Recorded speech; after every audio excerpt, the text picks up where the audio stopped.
Bueno, estamos acá con Eduardo Córdoba. Buenas tardes, Eduardo. ¿Querés presentarte primero, decir de dónde sos, dónde trabajás? Sí, gracias Agostina. Soy Eduardo Córdoba de la Universidad Mayor de San Simón, Cochabamba, en Bolivia. Bien. Bueno, lo que queríamos charlar un poco con vos es un tema en el cual vos venís trabajando desde hace mucho tiempo, y es la relación entre gobiernos y movimientos sociales, en particular en Bolivia.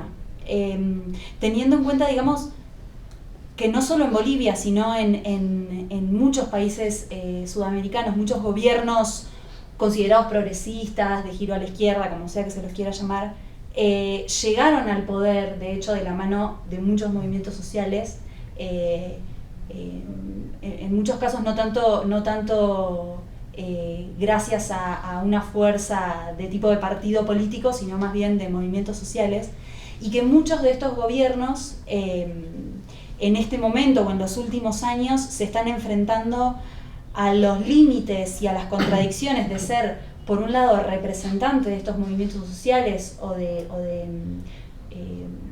movimientos populares, grupos, si se quiere, el pueblo, y al mismo tiempo estar gobernando países que no dejan de ser, por un lado, países dependientes, capitalistas dependientes, y tener que responder a las demandas de las grandes burguesías locales o el capital extranjero. ¿Qué tensiones ves en esta relación hoy en Bolivia, si quieres hablar de otro país, pero si no de Bolivia? Ya, gracias. En primer lugar hay que señalar que una particularidad de la política en Bolivia, que discurre por dos cauces, digamos, complementarios que convergen, que se pueden rebalsar el uno al otro, que son la política llamada institucional por un lado y por el otro la llamada política extra o la otra política o la política en las calles. Tenemos una gran tradición de participación en protestas en las calles, no solamente participación electoral, ¿no? Tenemos somos el único país de Sudamérica que hemos tenido una revolución como tal, digamos, ¿no? Entonces, ese es uno de los elementos que hace que el caso boliviano sea un poco diferente de los otros que están, por ejemplo, el caso argentino, el caso ecuatoriano, venezolano, que son de los que se habla más. En el caso de Bolivia también, otra tradición que se tiene es que es un país minero. Un país minero desde hace bastantes siglos, y siempre ha exportado materias primas, ha exportado minerales, está exportando gas, ¿no? Entonces hay esos dos elementos que confluyen ahora en ciertos conflictos que se están dando, que están marcando algunos límites de lo que se puede hacer desde los movimientos populares, desde el gobierno. Pero son cosas bien particulares. Voy a hablar de ellas un poquito después. Es necesario hablar de lo que se llamaría el gobierno de los movimientos, porque una de las características del gobierno de Evo Morales es que los movimientos estaban constituidos antes de las elecciones y antes de que Evo Morales gane lo que llaman la primera magistratura del país. Entonces, no le deben al movimiento socialismo mucho los movimientos, es al contrario, ¿no? Pero ya están 8 años en el poder y siempre se tiende a estabilizar eso, ya que la idea de que primero el partido tenía que ser instrumento político de los movimientos, se llama movimiento socialismo, instrumento político por la soberanía de los pueblos, siempre ha ido cambiando eso, ¿no? Es decir, no faltan personas en el gobierno que piensan que los movimientos deberían ser el instrumento del partido y no al revés. En ese contexto hay montones, hay diversos grupos que están apoyando al gobierno y que a veces no están apoyando al gobierno. Son sobre todo organizaciones campesinas indígenas, la Confederación Sindical de Trabajadores Campesinos de Bolivia es la principal, la Confederación de Mujeres Campesinas Bartolina es otra, las comunidades interculturales, que son los colonizadores de las zonas tropicales, y también en muchos casos los mineros cooperativistas, que durante la revuelta contra Gonzalo Sánchez de Lozada en 2003 fueron determinantes en todo ese conflicto que hubo, en la efervescencia que hubo y en los resultados finalmente, ¿no? Entonces aparecieron en la escena pública y luego en la Asamblea Constituyente influyeron para que se mantenga el sistema de cooperativas como algo constitucionalizado. Son importantes porque marcan los límites de lo que son los movimientos en Bolivia. Como tenemos esas dos políticas, ahora esa política extrainstitucional está ocupada por los llamados movimientos. Los llamados movimientos, lo digo así, son llamados porque a veces son protestas, a veces son coaliciones, a veces son campañas, a veces son organizaciones que han existido durante medio siglo ya, ¿no? Entonces, esos movimientos son los que hacen ahora esa política extrainstitucional. Y en ello también entran los cooperativistas mineros. Yo lo voy a expresar, es un caso especial, por eso lo estoy tomando como ejemplo. Explotan los minerales, es decir, es una economía extractiva de la que viven, con poca tecnología, muy depredador de la madre tierra. Tienen la capacidad de presionar al gobierno para que los contratos les favorezcan, paguen menos impuestos. Entonces los límites no están solamente en relación con las grandes empresas mineras, que también hay ese tipo de acuerdos, sino con gente que está dentro del mismo gobierno. A veces está dentro, a veces no está tan dentro.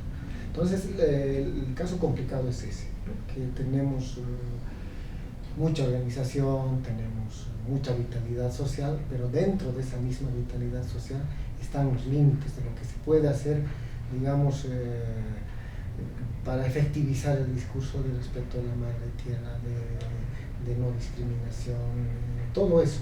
¿Y qué papel ocupan dentro del gobierno estos grupos que intentan definir o que intentan presentar otra definición del desarrollo del país? Grupos que defiendan a la madre tierra, que estén en contra de la... igualmente, a pesar de que, los mineros sí explotan minas, pero el tipo de explotación es igual que el de la megaminería, por ejemplo, a cielo abierto, de las grandes transnacionales, o es la misma y en ese caso, Lo que dicen es que es peor. Ajá. Peor porque como no tienen toda la tecnología, entonces hay más desperdicio, pero además la relación que tienen con sus trabajadores es mucho más de explotación que en la empresa minera grande, porque no hay seguro, no hay todo tipo de prestaciones, ¿no? Entonces se supone que es peor. Ahora, hay la discusión de lo que es el vivir bien, que es la propuesta del desarrollo en Bolivia, que es similar al buen vivir del Ecuador, ¿no? El summa causa y hay algo bien interesante.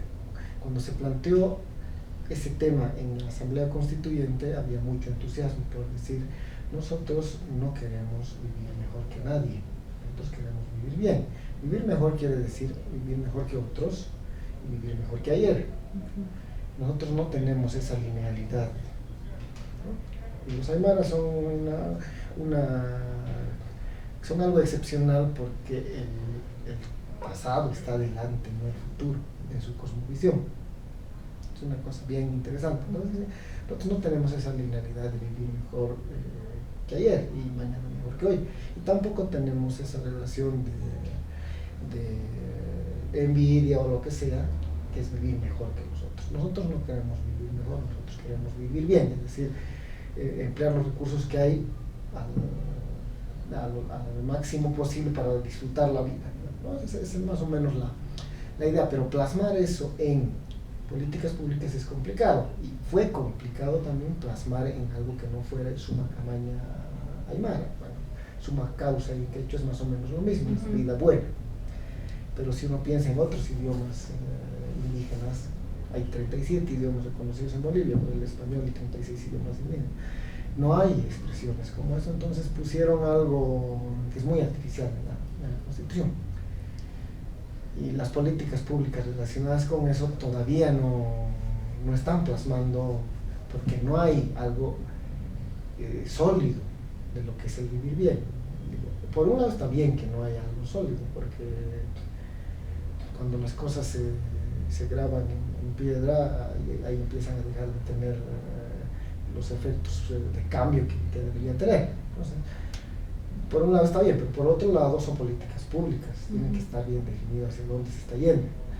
Y no hay esa definición de lo que es el vivir bien en las políticas públicas. Imagino Entonces, que además no deben tener pocas resistencias para implementar políticas públicas orientadas a esa definición de desarrollo, de vivir bien. Es bien interesante que muchas de las resistencias están dentro y también Sí, fuera sí, de claro. las coaliciones Sí. del gobierno. Y digo las coaliciones porque son movimientos que están apoyando, ¿no? Y a veces entran, a veces salen. Hay resistencias, pero también hay esa dificultad de plantear cómo es, qué es el vivir bien, ¿no? Ahorita hay una propuesta hacia el 2025, que es el bicentenario de la fundación de la República, que dice la agenda patriótica, y es 100% de agua potable y alcantarillado sanitario en Bolivia, 100% de educación, 100% todo. Y ahí no está planteado bien qué es no está con claridad qué es el vivir bien. Luego hay planes de desarrollo, plan de desarrollo de tal municipio, plan de desarrollo municipal tal año a tal año para vivir bien. Programa Nacional de Salud Materno-Infantil para vivir bien, ¿no? Y así, todo es vivir bien, pero no está tan claro. Las resistencias no están tan en ese sentido, porque como no hay claridad de lo que se está proponiendo, tampoco hay una respuesta, digamos, recíproca frente a eso, pero sí hay resistencias en esto de la protección del medio ambiente, por ejemplo, ¿no? Se conoce bien el caso de la carretera por el Parque Nacional. Es un parque que tiene un doble estatuto no muy bien definido de territorio indígena y de parque natural. Por interés nacional, la idea es abrir la carretera. Los pueblos indígenas de ahí dentro, algunos se oponen, y otros no quieren que la carretera pase por ahí, quieren que pase más cerca de donde viven, ¿no? Entonces es bien complicado. Y este discurso, Evo Morales dijo cuando se aprobó el Día de la Madre Tierra en las Naciones Unidas, en su discurso, algo muy complicado, que eran más importantes los derechos de la Madre Tierra que los derechos humanos. Ya, está bien, o no está bien, pero en las políticas del gobierno no están los derechos de la Madre Tierra ahí, por lo menos en ese parque indígena y natural. No están en las represas que se están pretendiendo construir, tampoco en la explotación del litio, ni en otras explotaciones mineras que están consumiendo recursos que o no son renovables o va a ser difícil mantener. Entonces la resistencia está ahí mismo. Entonces, es una cosa bien complicada porque es difícil poner en práctica ese discurso, porque no depende solamente de las buenas intenciones, que sí hay buenas intenciones, ni de la reflexión, que hay mucha reflexión, sino de los conflictos. Y los conflictos tienen que ver con intereses que no siempre están fuera de los movimientos de la sociedad o del país, ¿no? Al final puede tratarse de empresarios mineros bolivianos, por un lado, puede tratarse de colonizadores que están apoyando al gobierno, que entonces tienen esta dificultad, diría, de plantear eso, ¿no? Entonces tenemos la complejidad es así. Primero, no se puede decir que el gobierno dice una cosa y hace otra, porque el gobierno dice muchas cosas, ¿no? Hay una versión muy apegada a los pueblos indígenas,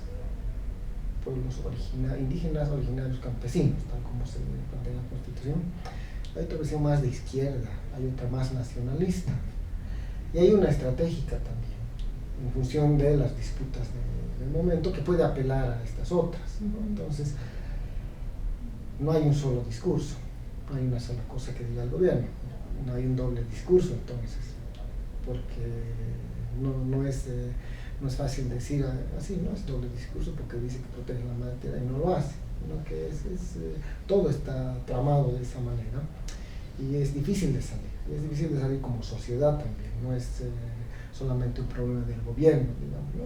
Sino que es un problema de la sociedad porque muchos de los sujetos que están apoyando al gobierno están con esa contradicciones. Es una contradicción, es una tensión bien fuerte que sale en algún momento y en otro momento no. Entonces, ahora van a salir muchas porque es un proceso electoral que tenemos hasta octubre. Ahí pueden aparecer. Lo interesante es que ahí sí Evo Morales es importante porque sabe más o menos limitar las posibilidades destructivas del conflicto, ¿no? Entonces, ahí está bien, digamos, el papel que cumple él. Bien. Bueno, Eduardo, muchas gracias por esta mini conversación y esperamos que vuelvas pronto a México. Yo también espero volver pronto. Gracias.